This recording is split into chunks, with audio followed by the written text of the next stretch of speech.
In Ciudad Juarez, Mexico, during the month of November 2001, 8 women were found murdered and dumped in cotton fields.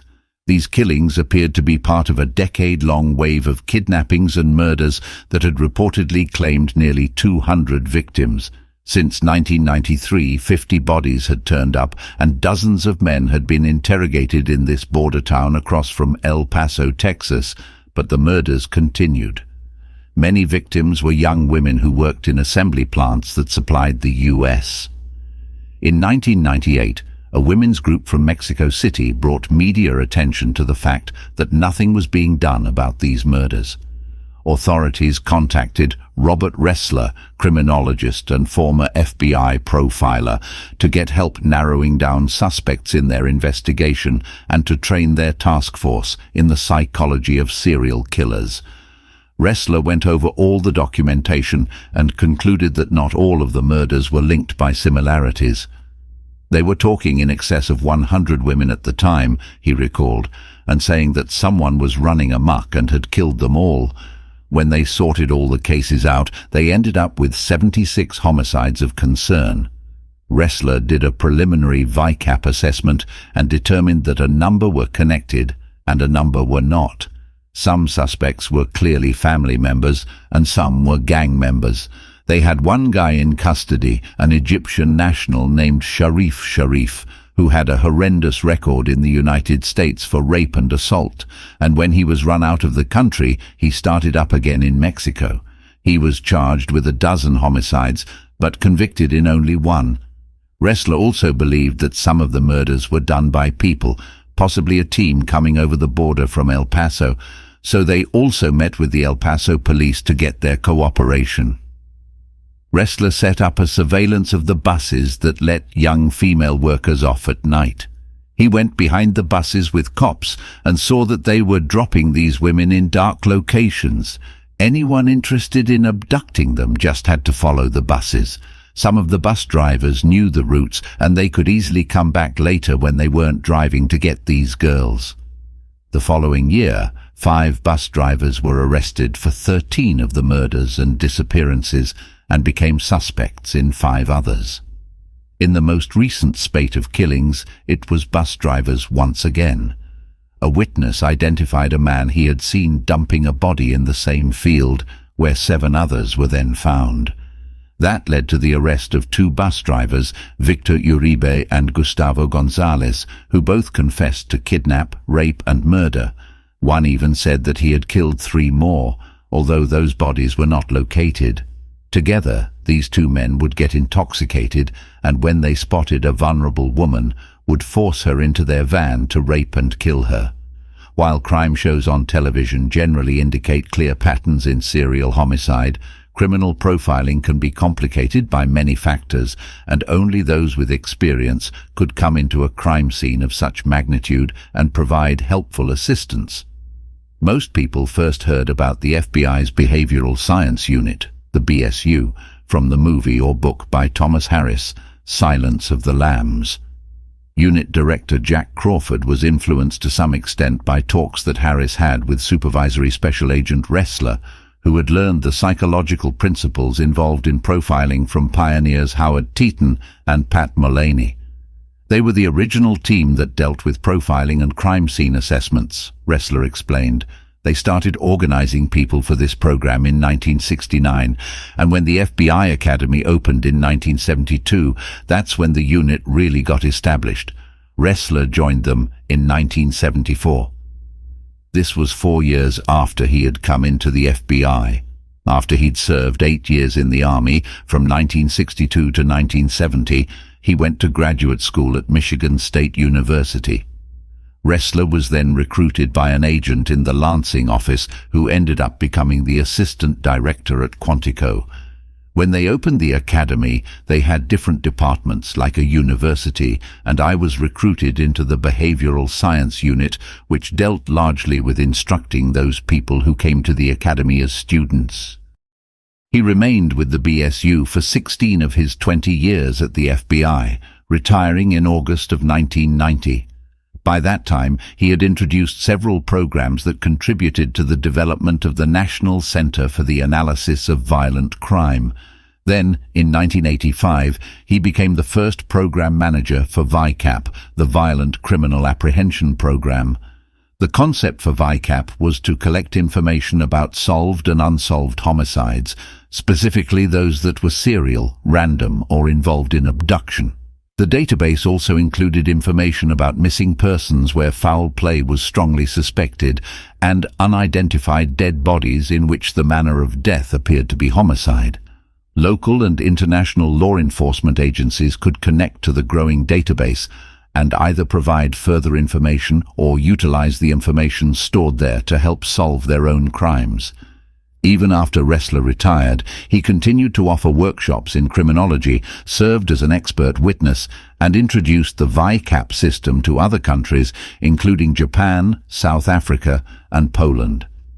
The behavioral profilers who went on the road to offer instruction to local law enforcement agencies decided to go into maximum security prisons to interview some of America's most notorious murderers. In 1974, there was no operations unit yet, Ressler said. They were just teaching. Around 1978, Ressler came up with the idea of improving their instructional capabilities by conducting in-depth research into violent criminal personalities. Ressler suggested they go into the prisons and interview violent offenders to get a better handle on them and to formulate a foundation for criminal profiling. If Ressler were in California, for example, he would contact the agent who was their training coordinator there and have him set up interviews at local prisons with people like Charles Manson or Sirhan Sirhan. At the conclusion of their training, Ressler would do the interviews. The initial program involved 36 convicted offenders, but over the years, Ressler participated in over 100 such interviews. In the process, he coined the term serial killer. It wasn't from a specific case, he pointed out. It just became evident that he was dealing with a lot of cases that were repetitive homicides. The media was calling all of them mass murder without any differentiation, and my colleagues and he became aware of the fact that this was too general. They thought they ought to come up with a way to identify different forms of homicidal behaviors, so they started coming up with terms.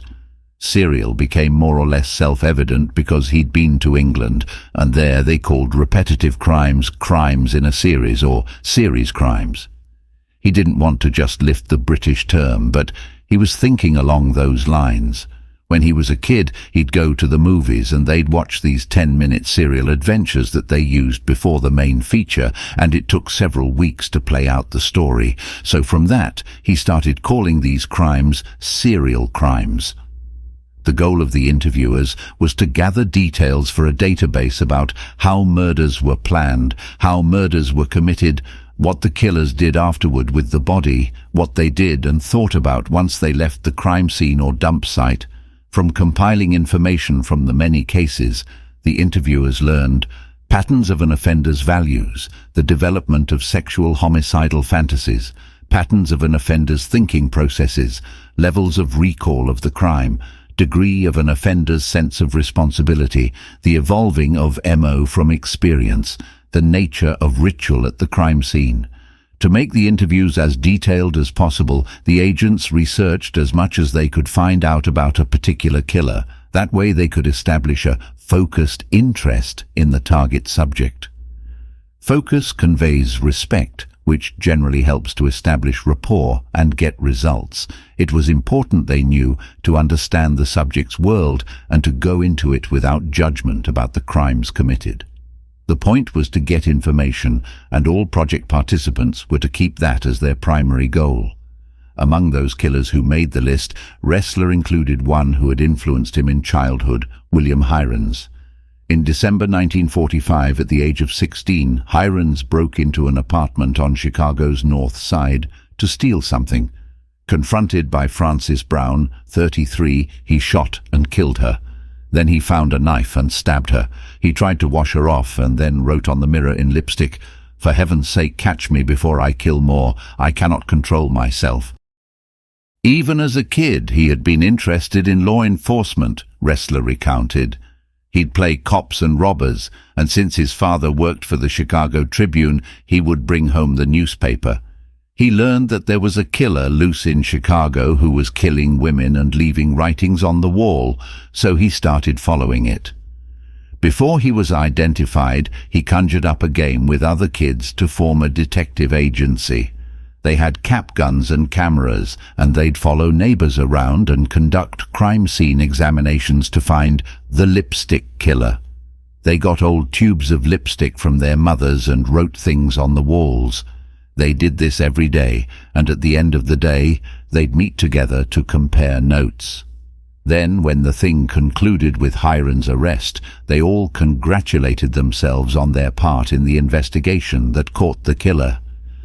When Ressler was scheduled to give instruction in southern Illinois, he recalled that Heirens was in Vienna Men's Correctional Facility, not far from there, so he got permission to interview him. It was weird, he recalled, because many kids have sports heroes and that sort of thing, and he wanted to meet this serial killer. He told him that he'd followed his case. Heirens was about 9 years older than him, and he was kind of taken aback that, in a sense, he had a fan. Aside from this interview, he was involved in many others, and on the list were murderers like Charles Manson, Sirhan, Richard Speck, Edward Kemper, and John Wayne Gacy. In fact, he conducted one of the last interviews with Gacy before the man was executed. Gacy, a businessman and charity worker in Des Plaines, Illinois, became a suspect in the case of a missing boy in 1973. Within a month, investigators had found the remains of 28 young men buried in the dirt crawl space beneath his house. He admitted to dumping 5 more into a nearby river.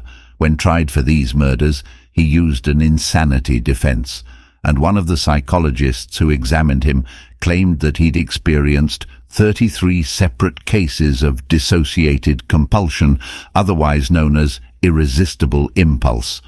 The jury didn't buy it, and Gacy was convicted and sentenced to death. As appeals delayed his execution, he made himself available for some interviews. Ressler, who had already spoken with him a number of times, went in again. We had lived on the same street, he said. It was eerie to be with him. He got into the investigation on that one with the police after they had already developed him as a suspect. They suspected him of one missing kid and then started finding the bodies, so he helped them sort out what they actually had from the standpoint of a multiple homicide. They had never encountered something like it before. He also helped them prepare the prosecution of the case. About being face to face with someone like this, he remembered Gacy as quite manipulative.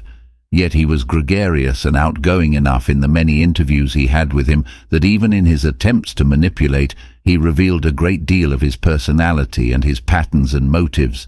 He'd get angry and then friendly. In a single session, they'd go through a gamut of emotions. A lot of it was play acting on his part, but they seemed to get along real well. There was no misperception, however. He was there to dig him in deeper. He believed that he was responsible for more than 33 homicides. He had traveled to 14 states during the time that all this went on, so he was trying to get more information, and he was trying to maintain his status quo as a victim. These guys were victimizing him, he said, and he had a number of stories about them. But if you put all the stories together, it didn't make any sense. Gacy was among many manipulative killers that Ressler encountered, but in some cases he called on a special type of expertise that few other profilers had. Before joining the FBI, Ressler had also served as an agent supervisor for the U.S. Army's Criminal Investigation Division, CID, and this experience was useful for examining killers who claimed they were victims of post-traumatic stress from Vietnam. In the case of Arthur Shawcross, who had murdered at least 11 women in less than 2 years, Ressler's expertise was particularly astute. Shawcross had murdered and mutilated 2 children when he was 28, gone to prison for 15 years, had been paroled, and then began to kill prostitutes in Rochester, New York. He was caught in January of 1990 with the help of an FBI profile that indicated he'd returned to the bodies to indulge in post-mortem mutilation. As the New York State Police took to the air to search for the bodies of several recently missing women, They spotted one on the ice on Salmon Creek off Highway 31. On the bridge overhead was an overweight, middle-aged man getting into a car. When they caught him, they had their man, Arthur Shawcross. While he confessed in detail and even showed the police the location of 2 more bodies, his defense lawyer brought in psychiatric experts to claim that he suffered from brain lesions that caused dissociative states and post-traumatic stress disorder from both childhood abuse and experiences in Vietnam. Shawcross claimed that he became adept at modifying weapons while in Vietnam and went off on his own for days into the jungle, because after he saw American soldiers being killed, he had an emotional breakdown that turned him into a killer. He couldn't feel any longer and he became a predator. He claimed that he killed children and then took on the role of a terrorist. He killed for the thrill of it, spurred on by episodes of extreme violence that he'd witnessed. In that case, Ressler said, the prosecutor, Charles Siragusa, had brought on board forensic psychiatrist Dr. Park Elliott Dietz. Ressler had recruited him into the BSU as a consultant. So because Siragusa was not conversant with military terminology and records, Dietz recommended that Ressler be brought in. Ressler looked over the military records and compared them with interviews that Dietz had done, and the information that was brought out indicated that Shawcross was malingering quite a bit. It was clear that he was being deceptive, and that opened up the door to breaking down his story of how his homicidal tendencies came about. Allegedly, he was under hypnosis with the defense psychiatrist Dorothy Lewis, and they saw these tapes she had and realized the interviews were bogus. He was just leading her by the nose. In the end, the jury was unconvinced that Shawcross had failed to appreciate what he was doing when he killed the women, and he was convicted of 10 murders. He pleaded guilty to 1 more and received life in prison. In 1990, Ressler retired from the FBI to continue his career in criminology in another manner. He directed Forensic Behavioral Services International, and he contributed to and co-authored several books, including Sexual Homicide, Patterns and Motives, 1988, The Crime Classification Manual, 1992, Whoever Fights Monsters, 1992, Justice is Served, 1994, and I Have Lived in the Monster, 1997. His specialties for consultation included criminal personality profiling, sexual assaults, threat assessment, crime scene analysis, hostage negotiation. He also continued to learn about killers. Although colleagues criticized him for it, soon after he retired, Ressler agreed to serve as a defense expert for the attorney representing serial killer Jeffrey Dahmer. He believed, and he was right, that there was much to learn from getting that close to this infamous cannibal killer so soon after his incarceration. Jeffrey Dahmer was an enigma. Living in an apartment in Milwaukee, he burst quite dramatically into public consciousness in July 1991 after a man named Tracy Edwards ran down the street with handcuffs on and told police that someone had tried to murder him. He led them back to apartment number 213, and what unfolded afterward was an investigator's nightmare. The smell that hit the officers that evening indicated decomposition, and a look inside revealed human heads, intestines, hearts and kidneys stored in the freezer. But that wasn't all. Bones and rotting body parts lay around the place, along with complete skeletons. Snapshots showed mutilated bodies, and the discovery of chloroform, electric saws, a barrel of acid and formaldehyde told the rest of the story. In all, investigators were able to find the remains of 11 different men. It took Dahmer's confession to add 6 more, and his first occurred when he was only 18 years old. He was living alone in his family home when he felt the need for company. He found a hitchhiker named Steve Hicks and brought him back to the house. They got high together, and when Hicks decided to leave, Dahmer smashed a barbell against the back of Hicks's head and then strangled him. "I didn't know how else to keep him there," he told Ressler during their 9-hour interview. He quickly discovered that he was aroused by the captivity of another human being, and then when he cut the body into pieces for disposal, he was excited all over again. When he moved in with his grandmother, he planned to dig up the body of a young man who had recently died, but thwarted in that, he began again to pick up men to bring back. There he'd drug and strangle them, and then have sex with the corpse. After that, he dismembered them. One man he believed he'd beaten to death while intoxicated. Then he got his own apartment and followed his compulsions with more regularity.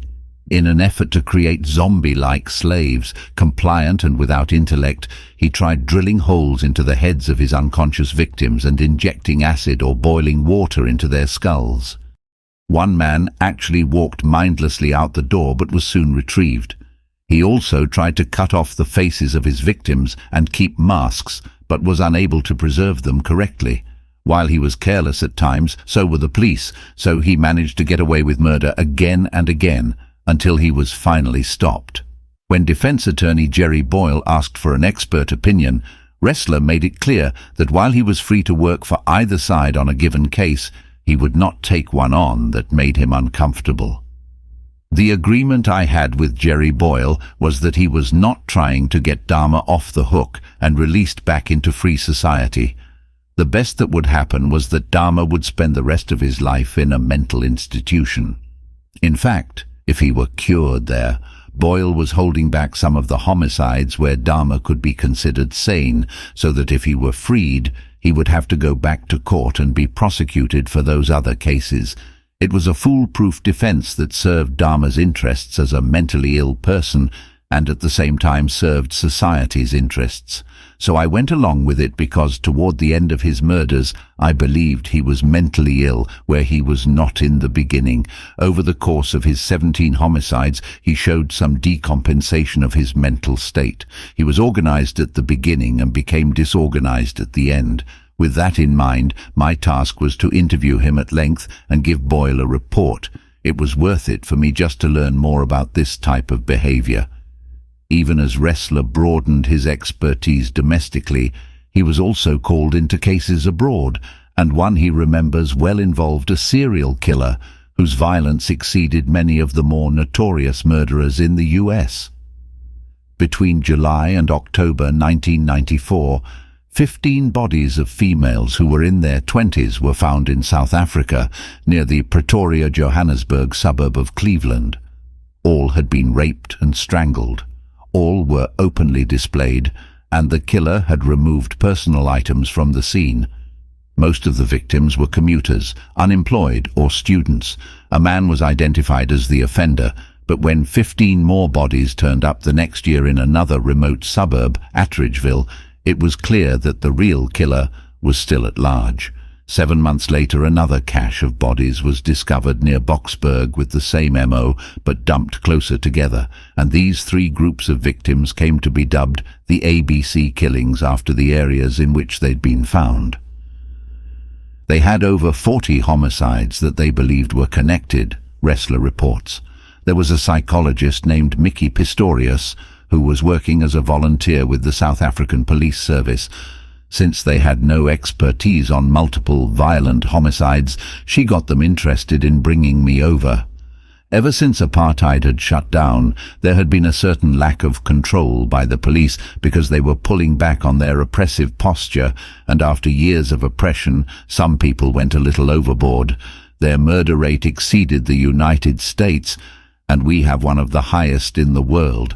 So they brought me over to work on what would turn out to be a series of 43 documented killings by one person.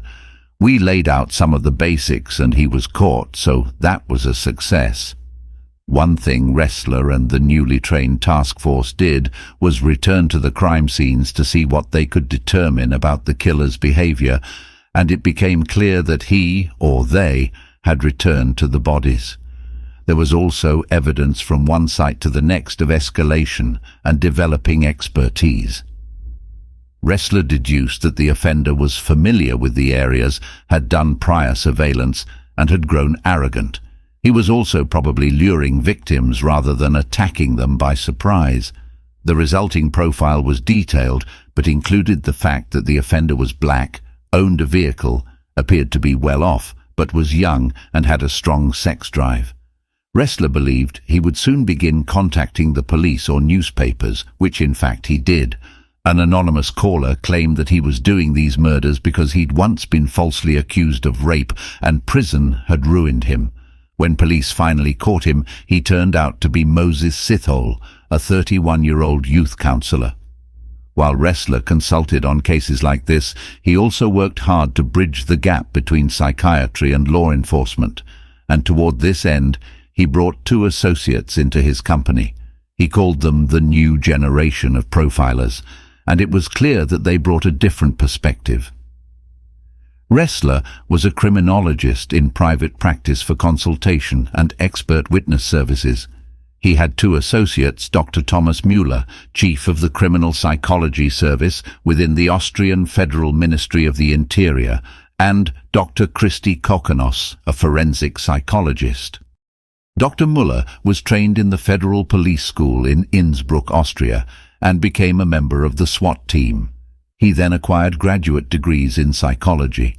Now, among the areas in which he taught were hostage negotiation, abnormal criminal psychology, criminal profiling, and threat assessment, and he established the Criminal Psychology Service in Austria, which he headed.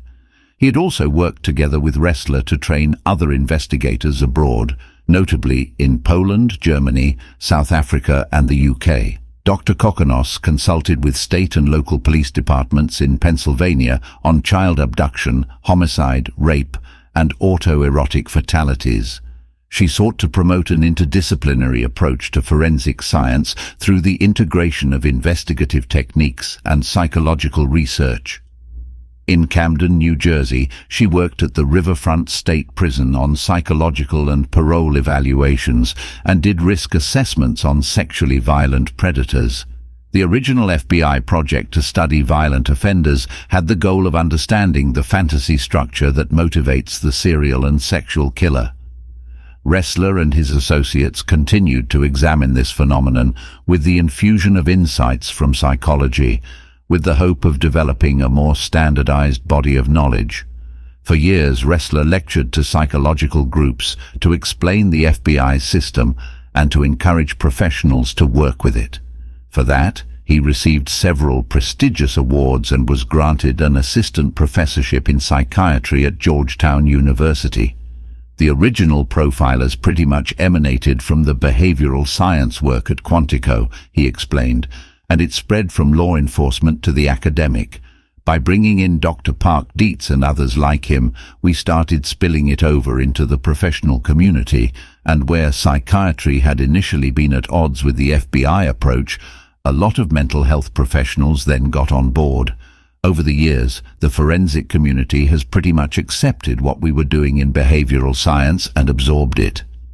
This, he believed, was important because it used to be the case that forensic work was simply a sideline that some clinicians might take on, but often they had little experience with criminals and crime scenes. If you go back to the early criminal cases where they brought in psychiatrists, he said, you'll see that they were working out of theories rather than from experience. The difference now is that professionals are full-time forensic psychiatrists, so they devote their entire careers to the forensic aspects of their trade. They get into crime scene information, interviews with offenders, and testifying in court on a regular basis. They're now more experienced. Dr. Kokonos was enthusiastic about this direction. I'm different as a profiler because I'm not law enforcement, and traditionally that's what profilers have been. I'm mental health, and we've typically not had access to law enforcement and what they do. Most psychologists have never seen a crime scene or crime scene photos. They have no idea what it takes to do an investigation, have no training, and are completely unaware of how an investigation goes. To do this kind of work, they need to be able to look at a picture of a victim and understand the injuries they see from having been exposed to a lot of cases. Most mental health people fail to understand sex offenders and the role of fantasy in their motives and behavior. So I'm helping to pull law enforcement and mental health together. I help to educate law enforcement about what they need to put into their reports that a psychologist may need down the road, for instance, to help keep a serial rapist in prison. The officers need to understand how important it is to do a very thorough victim interview, to put things down in the right order, and to know how the various mental disorders correspond to specific acts of violence. They also need to know that there are different types of rapists. Understanding what to look for is important. In fact, both sides need training so that they can determine whether offenders are likely to re-offend, what kind of victim they might choose, and whether they will start to branch out. Psychology and law enforcement need to work together. The time is right to do that.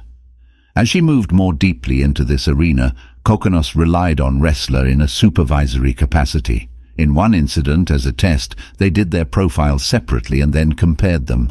"We worked on a sexual assault and murder case in northern Pennsylvania," Kokkinos recalled. A little girl, age 11, was grabbed after she left a Halloween party. She walked home with another girl, but a few blocks from her house they parted ways. A witness actually saw her coming down the street and then saw a man come out from a side street. He grabbed the girl, threw her in a car, and was gone before anyone could get there. This was on a Wednesday. On Thursday they found an article of her clothing, and then on Friday morning they found her. We believed that she had not been killed until Thursday night, so the man who grabbed her had kept her alive for a period of time. This is unusual, and I thought it was likely he might do it again and that he'd done something sexually deviant in the past. I went through all the information from the crime scene and wrote up my profile. I sent Mr. Ressler the photos and reports, and then sent him my profile in a sealed envelope. I had the state police meet us at his house, and when we got there, he gave the police his version of what he thought the offender would be like, and then he opened mine. He read it and said, "Did you read my mind?" For Kokkinos, this was a gratifying moment, in part because the better she gets at it, the more she can help to advance the vision. Many people now trained in law enforcement learn some psychology, and many psychologists interested in the forensic field are getting better at understanding crime and crime scenes. As Kokkinos said, the time is right for a merging of the two disciplines for improved techniques in profiling, and if you're interested in some of Ressler's work, here are some information about his books. Whoever Fights Monsters, My 20 Years Tracking Serial Killers for the FBI. An informative and insightful account of Ressler's 30-year FBI career and the development of the Violent Criminal Apprehension Program. Ressler's numerous interviews with convicted killers, for example David Berkowitz, Ted Bundy, use of behavioral sciences principles, and many years of detective experience have given him an uncanny ability to read a crime scene and develop a criminal profile of the offender. His involvement in multiple serial killer investigations gives the reader an insider's view into police work. I have lived in the monster. Delving deeper than ever before into the criminal mind, Ressler recounts his years since leaving the FBI, working as an independent criminal profiler on some of the most famous serial murder cases of our day. Ingeniously piecing together clues from crime scenes, along with killing patterns and methods, Ressler explains his role in assisting the investigations of such perplexing international cases as England's Wimbledon common killing, the ABC murders in South Africa, and the deadly gassing of Japan's subway. We're also witness to Ressler's fascinating in-depth interviews with John Wayne Gacy, the first and last one America's most prolific serial killer would ever grant, plus a shockingly candid discussion with cannibal killer Jeffrey Dahmer. Justice is served. This is the true story of Ressler's determined efforts to prove Cleveland Judge Robert Steele guilty of arranging the murder of his wife Marlene in 1969. A young FBI agent, Ressler's investigation led him into the lives of politicians, prostitutes, pimps, gamblers, and murderers in a world of greed, sex for pay, and multiple betrayals. Sexual homicide, patterns and motives. This authoritative book represents the data, findings and implications of a long-term FBI-sponsored study of serial sex killers. Specially trained FBI agents examined 36 convicted, incarcerated sexual murderers to build a valuable new bank of information that reveals the world of the serial sexual killer in both quantitative and qualitative detail. Crime Classification Manual. This landmark book classifies the 3 major felonies, murder, arson and sexual assault, based upon the motivation of the offender, standardizing in one place for the first time the language and terminology used throughout the criminal justice system. It forms the basis of contemporary investigative profiling, the highly acclaimed strategy enabling law enforcement personnel to solve a crime by generating a profile of the suspect. This provides police officers and other law enforcement personnel, as well as mental health professionals in any size community, access to the same information as used by the FBI to coordinate their investigations. Ressler died at the age of 76 from Parkinson's disease at his home in Spotsylvania County, Virginia, on Sunday, May 5, 2013.